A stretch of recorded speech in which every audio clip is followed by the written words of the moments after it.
한국 사회가 유달리 AI에 대한 광풍 이런 게 있는 것 같아요. 우리가 대체된다는 얘기를 되게 많이 하잖아요. 그 불안감과 공포를 굉장히 조성하는 그 콘텐츠들이 엄청나게 많은 거예요. 그 노동의 종말 항상 얘기하잖아요. 모든 그런 AI들이 인간을 대체할 것이다라는 얘기들을 많이 하게 되면 당연히 노동자들의 지위가 흔들려요. 우리가 일자리가 대체될 거라는 얘기들을 많이 하는데 제가 몇 년 전부터 계속 했던 얘기가 일자리가 대체되거나 소멸되는 것이 아니라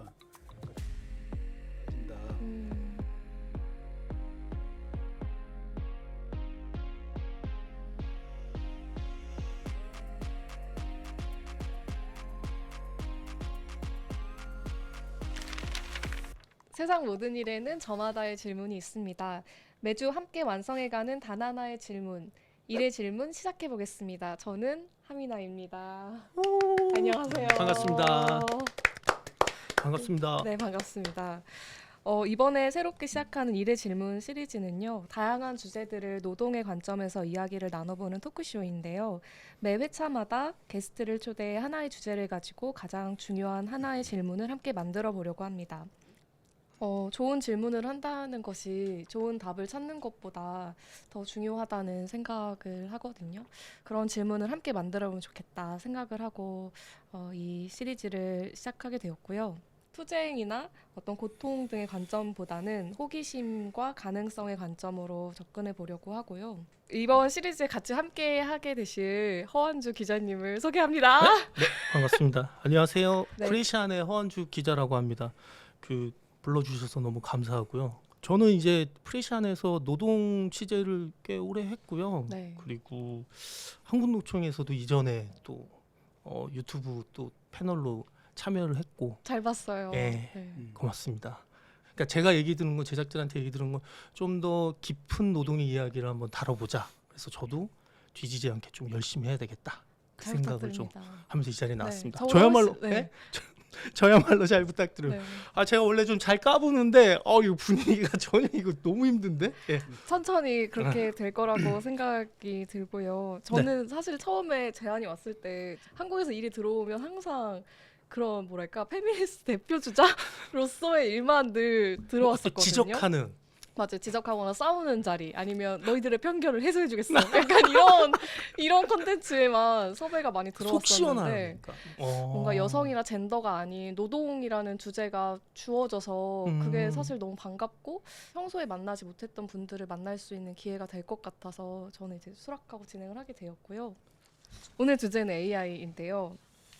AI가 신입들의 일자리를 빠르게 대체하면서 스마트 팩토리와 AI 피지컬 로봇이 도입돼 생산 공정의 필요 인력이 급감하고 있기 때문에 글로벌 AI 혁명이 성공적으로 추진할 수 있도록 든든하게 뒷받침하겠습니다.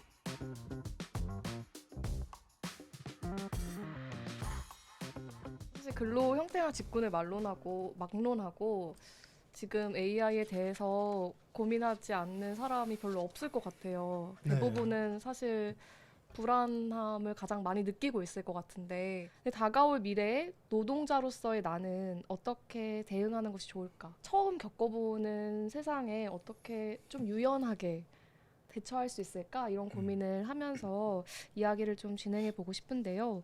그래서 오늘 함께 이야기 나눌 게스트로는 이광석 서울과학기술대 디지털문화정책전공 교수님 나오셨습니다. 네, 네, 드디어 반갑습니다. 소개를. 네, 네, 감사합니다. 제 타이틀을 먼저 다 말씀해 주셨네요. 예, 서울과기대에서 일하고 있고요. 주로는 뭐 학계에서는 기술문화연구 뭐 이렇게 얘기를 하는데 최근에 이제 기술생태학 들어본 적이 없으시죠? 기술 네, 생태학이요? 기술 생태학 엄청 서로 어울리지 않는 것 같은데 뭐 요즘에 AI 관련해서 이제 환경 단체나 환경주의자들이 굉장히 문제 제기하는 것이 이제 AI가 에너지 먹는 하마다 그쵸. 이런 얘기들 많이 하잖아요. 이제 최근에 그것들이 이제 부각이 돼서 기술과 생태 문제가 분리된 게 아니구나 이렇게들 많이 이제 생각들 하고 계신데 네. 기후위기 국면이 오면서 기술에 대한 접근법도 좀 달라져야 되겠다. 뭐 이런 고민들을 하면서 이제 기술 생태학을 좀 공부를 하고 있습니다. 그 중에 이제 기술과 노동, AI 자동화 노동 이 부분은 이제 제 그 하위 연구 주제이기도 하고요. 그러다 보니까 오늘 이 자리에 어떻게 앉게 된 것 같습니다.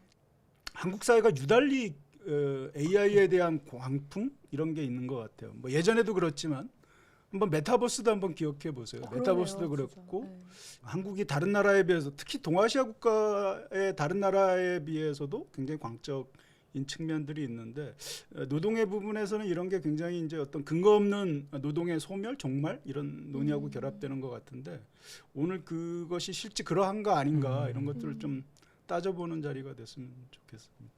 교수님한테 궁금한 게 너무 많아서 저도요. 네. 여쭤보고 싶은 게 척척 많습니다. 박사가 아니고 제가 아는 것만 압니다. 근데 약간 문득 궁금해지는데요. 저희 업이 따로 있잖아요. 기자님은 기사를 쓰시고 네. 교수님은 연구를 하실 테고 네. 저는 이제 글을 쓰는데 각자의 업에서 AI를 얼마나 쓰고 계신지 좀 궁금해요. 어떻게 쓰고 계신지. 저는 조금 이제 연식이 조금 돼서 기자로서는 네. 저 많이 쓰지는 않는데 후배들은 정말 많이 쓰는 것 같아요. 요즘은 이제 교열 볼 때 기사를 다 쓰면 작가님도 아시잖아요. 기사를 다 쓰고 나서는 문장이나 이제 뭐 맞춤법이나 이런 거를 이제 다 보잖아요. 근데 그거를 이제 맞춤법 수준뿐만 아니라 그 언론사에서 딱 정확하게 하는 표기가 있어요. 우리는 꺽쇠만 쓴다. 어떤 거에는 어떤 표기만 한다는 이게 딱 법칙이 있는데 그거를 다 도입할 수 있게끔 해놓은 거죠. 그러니까 사실은 기자로서는 이제 업무 강도가 상당히 낮아진 건 사실이죠. 저희도 되게 변화가 많은데 특히 이제 제가 썼던 말이 사유의 외주화라는 말을 요새는 이제 아주 보편화된 말이거든요. 너무 사유의 공감해. 외주화. 정말 네, 정확한 돈을 표현이네요. 주고 우리가 네. 이제 사유를 구매하잖아요. 뭐 공짜로 쓰기도 하지만 뭐 월 얼마 주고 우리가 사유를 구매하는데 그러다 보니까 이제 공부하는 쪽에서 지금 요새 저도 그렇지만 많이 문제가 되는 게 논문을 잘 안 읽게 되는 게 있어요. 특히 해외 논문. 그러니까 번역을 자동으로 해주고 퀄리티도 높으니까 대강 이제 번역해준 그 내용에 기반해서 내용을 추측해서 정리를 하는 그런 것도 굉장히 많고 그러니까 본인이 가진 아이디어가 이제 뭐 한 두세 개 정도인데 AI한테 물어보면 상당히 많은 아이디어를 가져오잖아요. 그게 이제 보통은 남의 아이디어를 학습해서 나한테 뿌려주는 방식이죠. 사유를 남의 사유를 내 앞에 몰아다 주는 방식인데 내가 생각지 못했던 사유의 범위들이 확장이 돼 버리니까 이게 굉장히 신기하고 사유가 넓어지는 느낌이 들거든요. 근데 스스로는 생각하지 않고 맞아요. 사유가 넓어지는 네. 게 아니라 넓어지는 네. 느낌이죠. 그래서 사유의 근육이 무뎌지는 근육. 마치 몸의 신체의 근육이 이 사그라지는 것처럼 이제 그런 느낌을 저 또한 좀 많이 받고 있거든요. 근데 그것이 우리에게 이제 미래 어떤 효과로 나타날 것인가 이런 게 굉장히 우려되는 측면이 있죠. 저는 이제 기자니까 해외 매체들을 이제 봐서 이제 쓸 일이 좀 있어요. 네. 이제 예를 들어 쿠팡 같은 경우 이제 해외에서 엄청 이슈가 나왔으니까 이제 워싱턴 포스트나 뭐 이런 뉴욕 타임즈나 이런 걸 봐야 되는데 예전에는 엄두를 못 냈어요. 왜냐하면 저는 이제 그걸 번역하려면 너무 힘드니까 짜증 나잖아요. 근데 이번에 쿠팡 건 터졌을 때 미 의회에서 이제 뭐 보고서 나오고 했을 때 너무 편한 거예요. 왜냐면 접근성이 너무 좋아진 거예요. 하면 대중들한테 접근성을 굉장히 높여주는 그렇죠. 그런 장점이 있긴 게 하죠. 있는 것 같다는 생각이 또 들어요. 번역 외국어 콘텐츠를 접하는 데 있어서 정말 그런 것 같아요. 근데 이제 좀 우리가 조심해야 될 게 이제 어쨌거나 그런 편리성들이 있는데 요약이나 뭐 번역 이런 부분에서 근데 저도 써보니까 그 환각 증세가 조금씩 있더라고요. 환각 증세요? 번역이나 요약을 해주는 그 와중에 그 사이사이에 자기가 뭔가를 덧붙여요. AI가요? 치거나 네. 예, 그래서 사실은 요약이라고 하지만 그 원본에 없는 내용을 살짝 얹어서 그 안에다가 환각 문장들을 이제 살짝 집어넣죠. 이 새끼도 안 되겠네. 근데 그걸 환각이라고 표현하신 것도 되게 헐루시네이션 예 네. 그렇죠. 예, 그거는 이제 소위 그 실리콘밸리 주도하는 사람들 그런 사람들이 기술적 결함을 뭔가 좀 긍정적인 의미로 포장하기 위해서 환각 정도로 표현을 한 것 같아요. 근데 이게 흥미로운 게 환각이라고 명명하면 마치 AI가 의식이 있는 존재처럼 느껴지잖아요. 그렇죠. 그런 부분도 있죠. 그런 약간 그러네요. 미끼 같은 말이기도 한 것 같아요. 우리가 일자리가 대체될 거라는 얘기들을 많이 하는데 제가 몇 년 전부터 계속 했던 얘기가 일자리가 대체되거나 소멸되는 것이 아니라 그러니까 직무 형태가 달라진다. 뭐 이런 직장 안에서도 보면 일이 하나만 있는 게 아니거든요. 그러니까 일종의 일의 번들, 집합체로 있어서 AI가 뭔가를 자동화해서 일의 어떤 것들을 대체한다라고 하면 그 직무의 일부분만 이렇게 가져다가 따서 자동화시키는 효과들을 갖고 있거든요. 그래서 사실은 일자리를 잃는다기보다는 일의 성격이 달라지는데 맞아요. 사실 거기서부터 좀 시작을 네, 해보고 네, 싶었는데요. 네, 그 AI를 도대체 뭘로 정의를 해야 하는지. 뭐 지능을 가진 기계라고 보통 얘기하는데 이 반복적인 것, 패턴화할 수 있는 것들을 자동화할 수 있는 그런 기술? 예, 그러면 할수 있을 것 음식점에 무인 로봇 많이 있잖아요. 이렇게 돌아다니면서 이제 예. 음식 갖다 주는 그 로봇은 AI라고 할 수 있나요? 인간을 대리하는 건 맞긴 맞는데 예, 상당히 반복적인 일을 패턴화시킨 것도 맞긴 하지만 소위 그 초거대 언어 모델에 기반한 그런 AI 모델하고는 많이 다른 형태라고 볼 수가 있겠죠.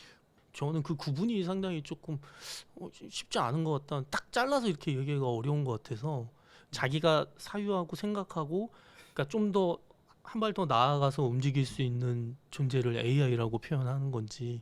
그 AI가 사유할 수 있다라는 거는 아직까지는 논쟁적인 것 같습니다.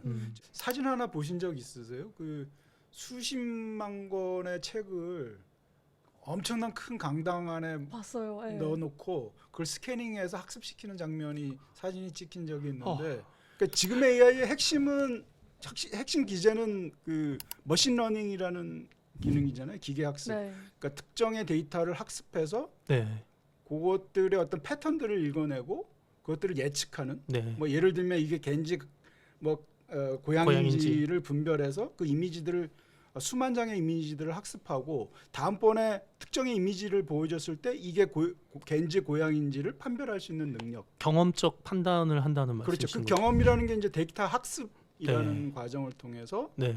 그것들을 예측할 수 있는 자동적으로 예측할 수 있는 능력. 예, 그게 AI의 핵심 알고리즘의 핵심인 것 같아요. AI라고 하면 이거 인공지능이잖아요. 그래서 어떤 정말 내가 모르는 어떤 일을 할 수 있는 어떤 독립적인 판단을 내리는 지능처럼 느껴지거든요. 그리고 뭔가 통제할 수 없는 대상처럼 느껴지기도 하고. 근데 그게 아니라 어떤 특정한 상황에서 특정한 미션을 자동화할 수 있는 기술이다라고 얘기를 하면 딱 그 정도 범위의 어떤 기계처럼만 느껴지는 것 같아요. 저는. 그게 지금의 현재 보통 우리가 그걸 약지능이라고 하는데 약한 AI. 아직까지는 그 단계에 지금 머무른 것 같아요. 예. 근데 작가님이 말씀하신 이제 그것을 넘어서는 단계가 얼마 남지 않았다라고 얘기하거든요. 어떤 사람은 뭐 1년도 안 될 거다. 보통 그걸 막 특이점이라고 예, 이야기하고 이러는 것 특이점이 같아요. 오면 강지능이 온다. 그 강지능은 스스로 판단할 수 있는 그런 능력을 가진 AI. 혹은 AGI라고 보통 전문 용어로는 네. 얘기하거든요. Artificial General Intelligence. 일반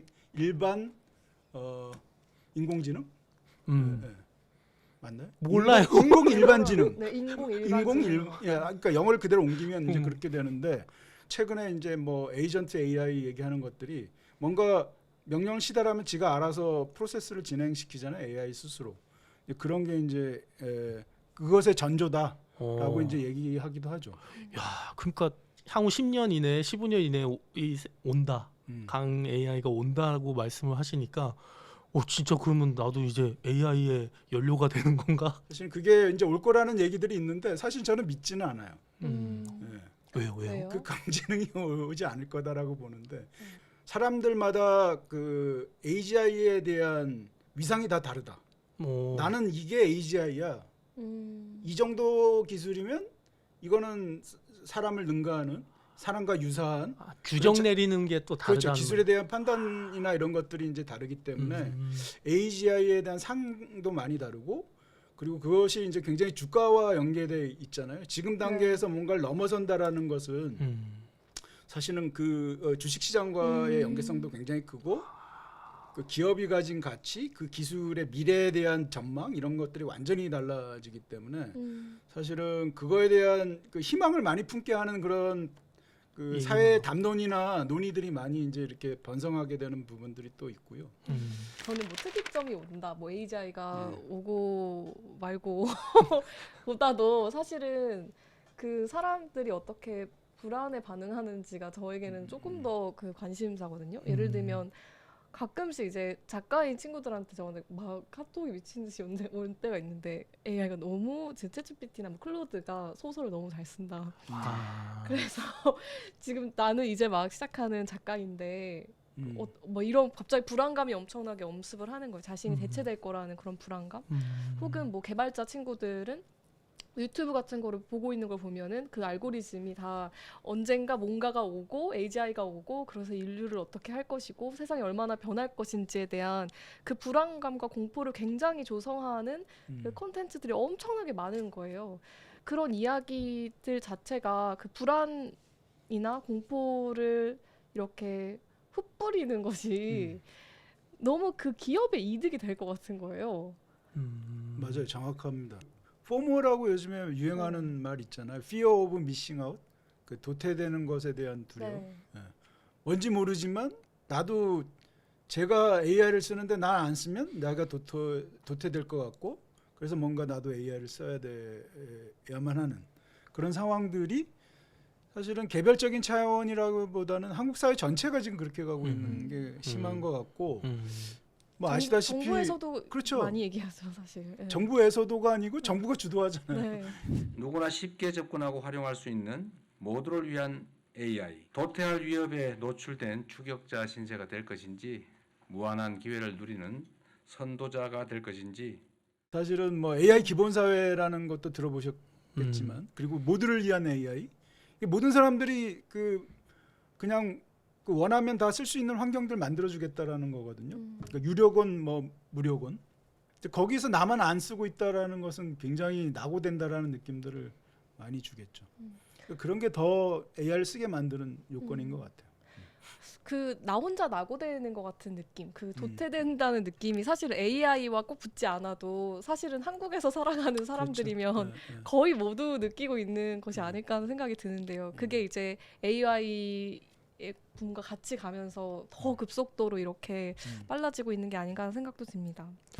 특히 여기 기자님도 계시지만 한국 언론들 뭐 전 세계적인 언론들의 문제이기도 한데 그 노동의 종말 항상 얘기하잖아요. AI 자동화되면 뭐 인간이 설 자리가 없고 모든 그런 AI들이 인간을 대체할 것이다라는 얘기들을 많이 하게 되면 당연히 노동자들의 지위가 흔들려요.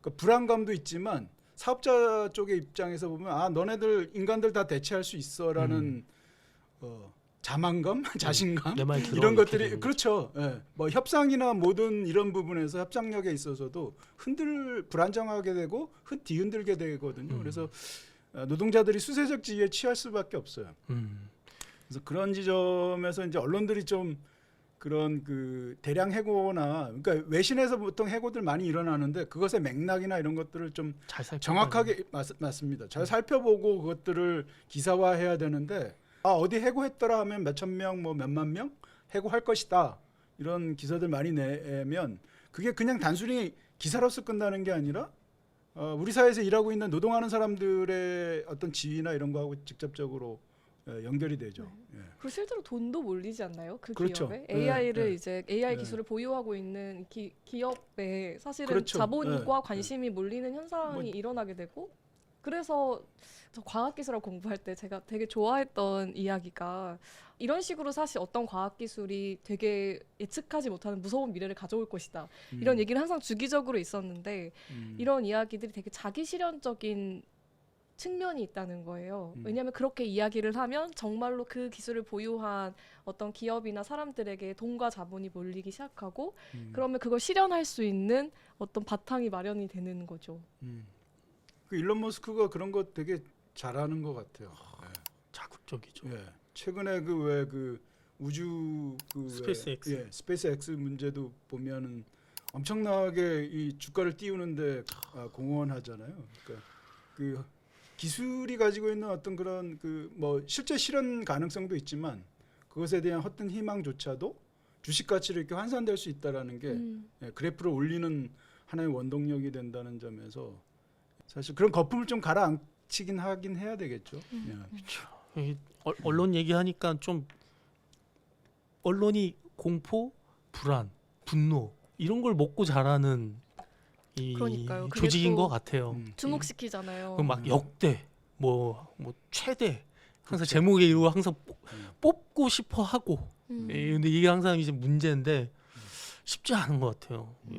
근데 뭐 언론도 사실은 AI가 도입되면서 굉장히 힘들어진 건 맞아요. 왜요? 왜냐하면 네. 네이버 검색하면 이제 AI가 제일 먼저 떠요. 예를 들어서 뭐 맞아요. 제일 최상단에 이제 AI 검색 결과. 뭐 예를 들어서 뉴스 같은 걸 어떤 거 검색하려고 뭐 정청래가 뭘 했다 이거 검색을 하려고 그러면 제일 먼저 AI가 정청래가 어저께 뭐라고 해서 다 이렇게 딱 뜨는 거예요. 그래서 언론사들이 요즘 힘든 게 클릭 수가 엄청 떨어졌어요. 검색 클릭 수가 엄청 떨어져가지고 근데 뭐 자업자득이라는 생각이 들기도 하고 어차피 언론사라는 게 불안과 이런 걸 계속 조장하기만 했지 정확한 뉴스라든가 정보라는 거를 제대로 제공하지 않으면서 같이 AI 보면서 같이 떠밀려 내려가는 느낌 같은 생각이 들어요. 네. AI 뒤에 사실은 AI가 막 그냥 화면만에서 보면은 되게 깔끔하게 무슨 일이 처리되는 그렇죠. 것처럼 보이지만 사실은 AI 뒤에 숨은 많은 노동들이 있는 거잖아요. 어떤 노동들이 보이지 않게 되는지 이런 것들이 뭐가 있는지 좀 궁금하거든요. 보통 그걸 이제 전문 용어로 유령 노동이라고 그러거든요. 그러니까 보이지 않는 곳에서 인간이 AI의 수발을 들거나 심부름꾼이 되는 역할들을 하는 노동의 형태. 그런 영상들 많이 올라오잖아요. 인도의 그런 그 간의 수공업 하는 노동자들이 그 이마에다가 그런 카메라 AI가 그렇게요. 인지할 수 있는 센싱이 달린 그런 카메라를 이렇게 달아놓고 이 천이나 이런 것들을 그 의류나 이런 것들을 다루는 예를 들면 바느질하는 거라든지 공정. 근데 이제 패턴화된 공정이겠죠. 그런 것들을 계속 학습시키면서 그걸 이제 로봇에 그러니까 지능 로봇에 이렇게 접목시키는. 그렇죠. 접목시키려고 하는 뭐 데이터 라벨링이라든지 뭐 그런 컨텐츠 모더레이팅하는 그러니까 컨텐츠에 뭔가 이렇게 밖으로 내보낼 수 없는 컨텐츠, 텍스트, 이미지, 뭐 동영상 이런 것들이 있을 때 그것들을 이렇게 정리하고 제거하는 작업들을 아침 9시서부터 퇴근할 때까지 하는 사람들이 있거든요. 그 내용에는 진짜 우리가 담을 수 없는 입에 담을 수 없는 그런 컨텐츠들이 되게 많대요. 그런 것들은 다 이렇게 제거들을 해야 되겠죠. 이제 그런 노동들을 사람이 해줘야 된다라는 거예요. 걸러주고 이렇게 하는 작업들을. 너무 잔인하게 들려요. 뭔가 정신적 쓰레기 분류를 이렇게 너무너무 그렇죠. 과거에 이제 말씀드린 대로 공장 노동에서 기계의 그 예속된 형태의 인간 노동자 그때는 이제 근손실로 오지만 지금은 이제 정신의 파탄 이런 걸로 오는 그 새로운 유형의 노동 형태라고 봐야 되겠죠. 그래서 사실 그건 보이지 않잖아요. 근손실은 몸에 정형외과나 이런 데 가면 확 드러나는 것들인데 눈에 가시화되지 않은 그 정신병리적인 영역이어서 근데 그분들이 이제 임금이나 이런 것도 처우가 그렇게 좋지는 않을 거죠. 그렇겠죠. 왜냐하면 뭐 그분 말고도 또 다른 사람으로 언제 한 상시적으로 새로운 사람들이 와서 일을 할 수 있게 문턱이 낮을 테니까.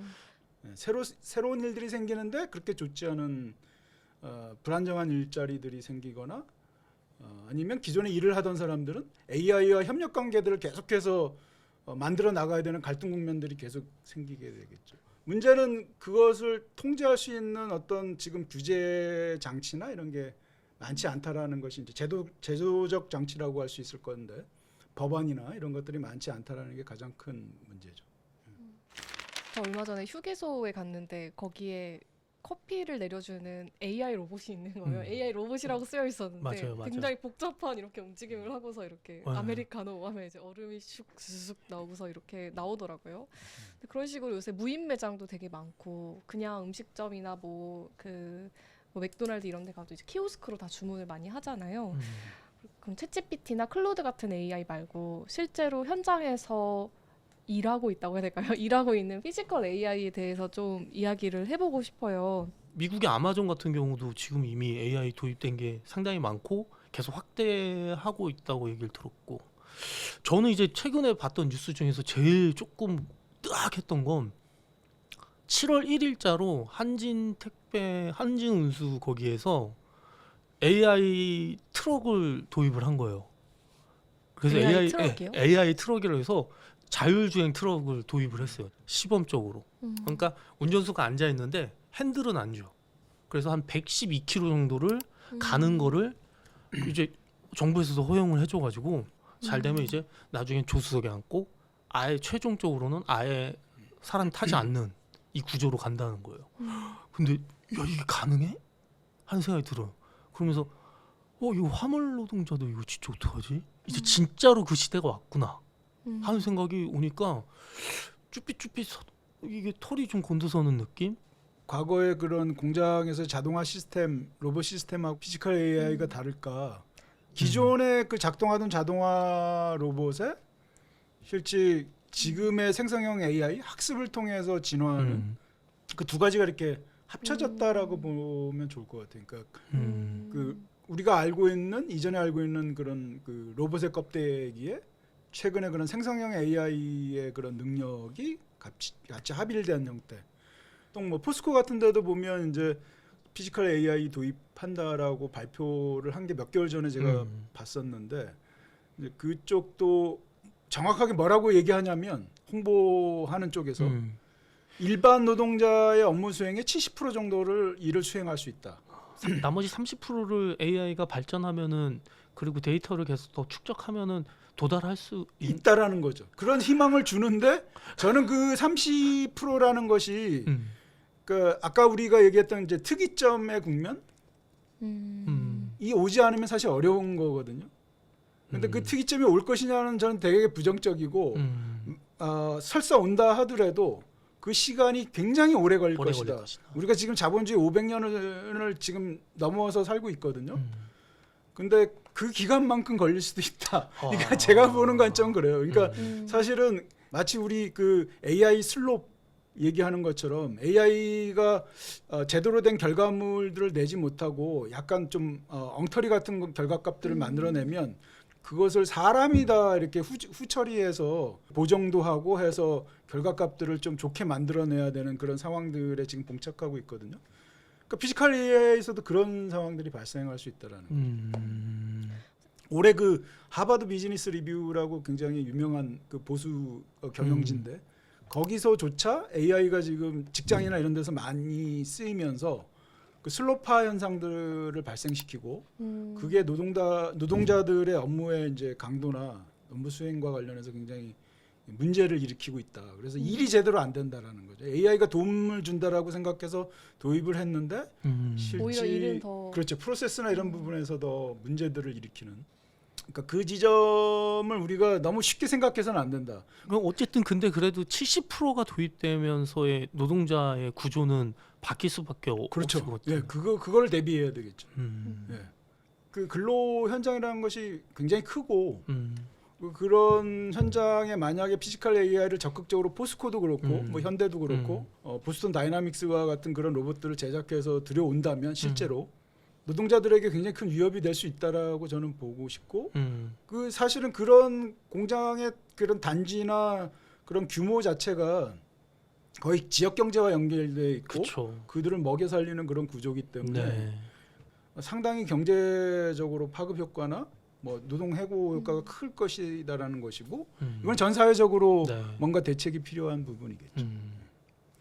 근데 저는 잘 이해가 안 되는 부분도 있는데요. 예를 들면 피지컬 AI라고 했을 때 우리가 예를 들면 떡볶이집에서 아르바이트를 한다고 해봐요. 그러면 음식을 가져다 주고 주문을 받고 이런 것만이 일은 아니잖아요. 그렇죠. 어쩌면 그 30%의 그 지금 대체가 안 되는 그 30%라는 게 우리가 소위 막 일할 때 일머리라고 하잖아요. 일하는 사람 간의 호흡을 맞추는 일이라던가 아니면 손님을 어떻게 응대해야 된다던가 뭐 어떻게 순대를 빨리 썰지 이런 것들을 뭔가 이렇게 언어화할 수는 없지만 몸에 익는 그런 경험들이 있는데 피지컬 AI라고 하면 그런 부분까지 학습이 될까?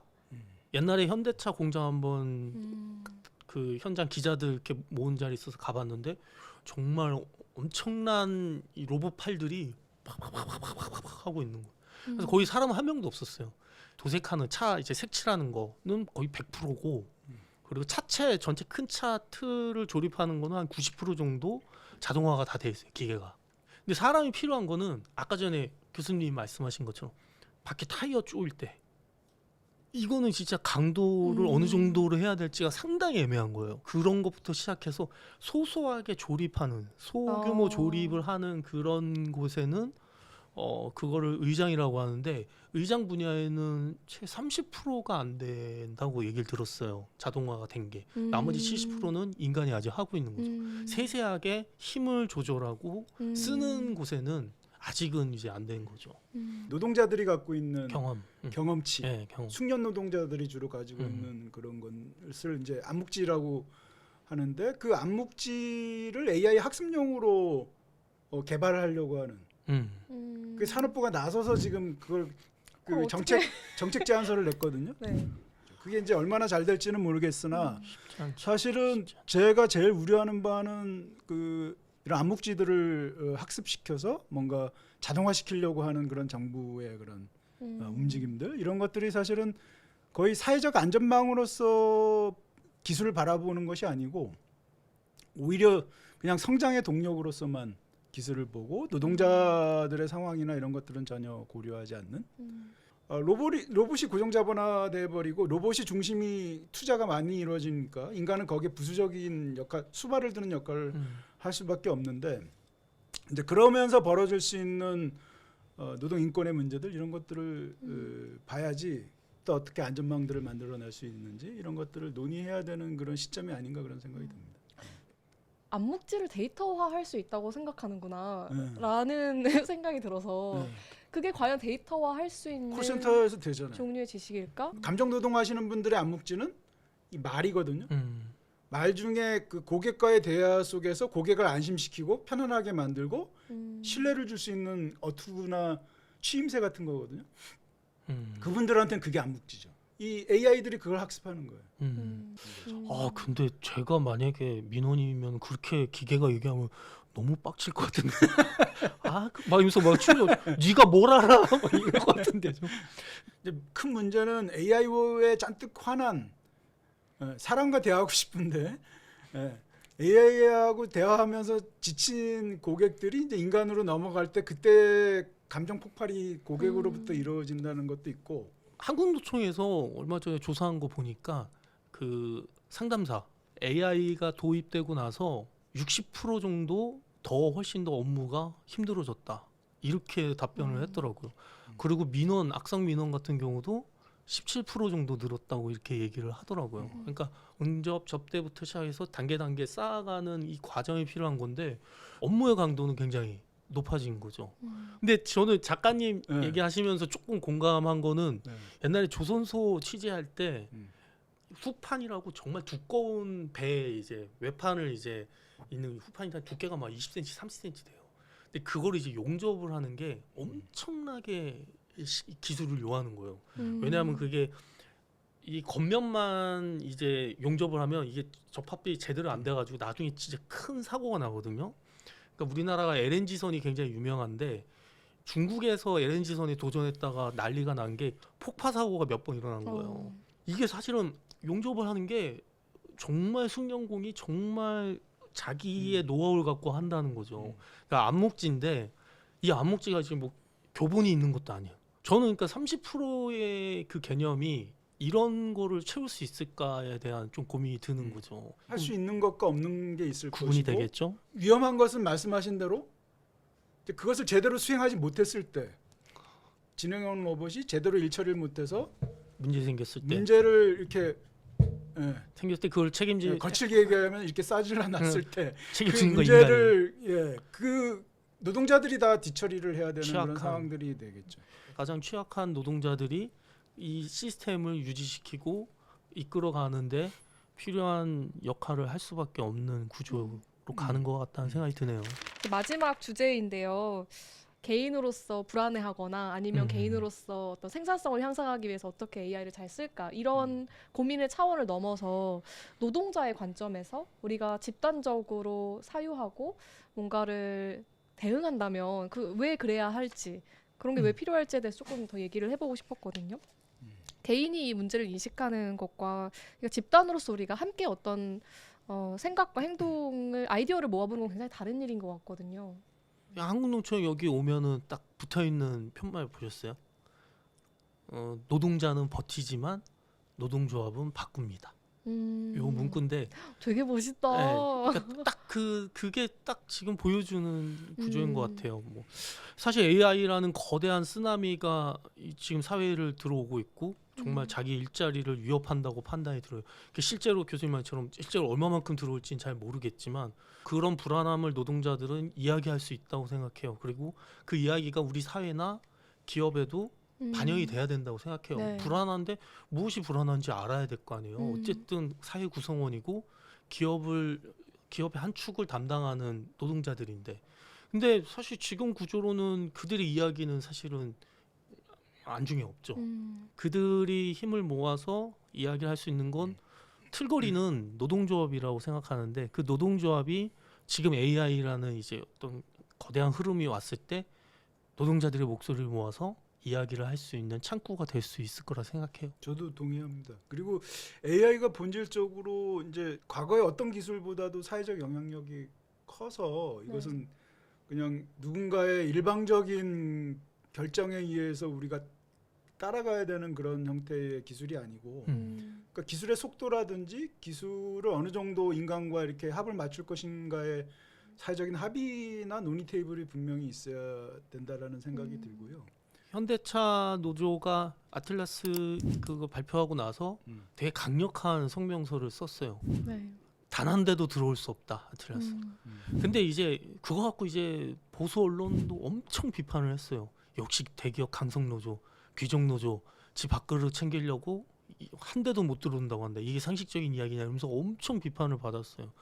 근데 사실 그 성명서의 이 문맥을 보면 이거예요. 제목은 그렇게 얘기했지만 그들이 하고 싶은 얘기는 대화하자는 거였어요. 논의하자. 이들도 알아요. 이 거대한 흐름을 막을 수 없는 걸 알고 있어요.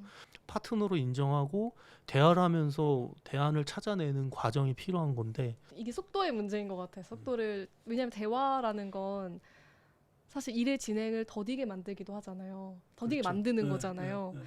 그런데 또 동시에 한국은 그 빠른 게 저에게 되게 매력인 나라이기도 했거든요. 그 빠른 변화와 그 세계가 변화하는 거를 굉장히 빨리 흡수하고 빨리 성장하기도 하는 나라. 근데 또 동시에 그것 때문에 피로하기도 하고. 근데 국가나 어떤 노조에서 어떤 대화를 위해서 이런 기술의 변화의 속도를 좀 늦출 때 사람들은 그걸 견딜 수 있을까? 이런 생각도 또 하게 돼요. 우리 견디죠. 당장 배송도 지금 못 견디죠. 새벽 배송하고 막 이런데 제 익숙함이 네. 무서운 거죠. 쉽지 않은 길이에요. 한 번도 가보지 않은 길이고. 오늘 진짜 많은 이야기를 나눴어요. 첫 시간이었는데 두 분 어떻게 느끼셨는지. 너무 빡세. 너무 빡세요? 책 한 권 나올 분량이야. 그러니까요. 너무 똑똑한 얘기 많이 해서 저 지금 저는 바보 뭐- 된 것 같아요. 네. 뭐 첫 회지만 초대 손님이자 이제 빠져야 되는 사람이기 때문에 홀가분한. 부러워요.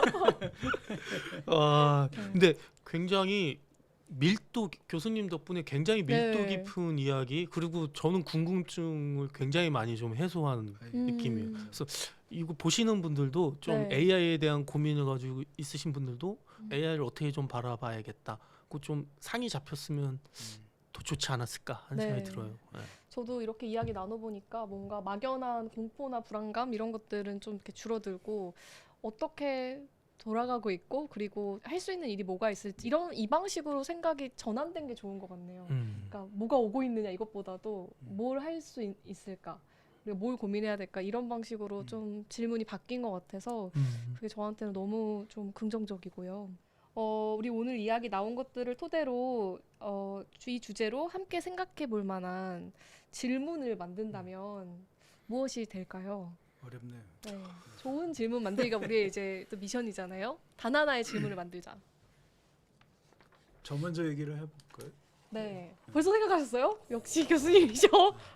그냥 속도전이 중요하다라고 얘기하는데 과연 누구를 위한 경쟁력이고 기술인가, AI 기술인가, 이거를 한번 좀 같이 좀 사회 전반적으로 논의를 해야 되는 그런 때가 아닌가.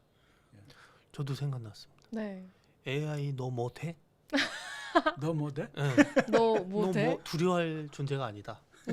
다가오지만 차분히 준비를 하고, 그리고 놀라지도 말고 두려워하지도 말고 무섭지도 말고 현실로 받아들이면서 우리가 대응할 수 있는 건 대응하고 도움 받을 건 도움 받고 실체를 분명히 알고서 가자. 그런 의미에서 너 뭐 돼? 그렇게 괜찮았습니까? 예, 좋습니다. 네, 좋아요. 사회자님은 저는 저의 질문은 우리가 무엇을 대체하고 싶은가를 생각해보면 좋겠다고 생각했어요. AI한테 일을 시키는 이유는 일을 대체하고 싶어서인 거잖아요. 그러니까 생산성을 높이기 위해서. 근데 우리가 어떤 일들은 생산성을 위해서만 하진 않는다고 생각하거든요. 근데 저한테 글쓰기는 사실 그래요. 그러니까 책이라는 결과물도 물론 있지만 그 결과물을 내기 위해서가 아니라 그냥 글 쓰는 행위 자체가 저에게 의미가 있기 때문에 한단 말이에요. 그래서 저는 글쓰기를 대체시키지 않을 것 같아요. AI에게. 그래서 우리가 무엇을 대체하고 싶고 무엇은 대체하고 싶지 않은가 이 질문도 해보면 좋겠다고 생각했습니다. 가장 핵심적인 질문이시죠. 좋네요. 제가 네. 이거 좋은 것 같아요. 무엇을 대체할까? 대체하지 말 감사합니다. 것인가. 네, 오늘은 이광석 교수님과 AI와 노동에 대해서 이야기를 나눠보았고요. 저희는 다음 편에 더 좋은 질문으로 돌아오겠습니다. 감사합니다. 안녕.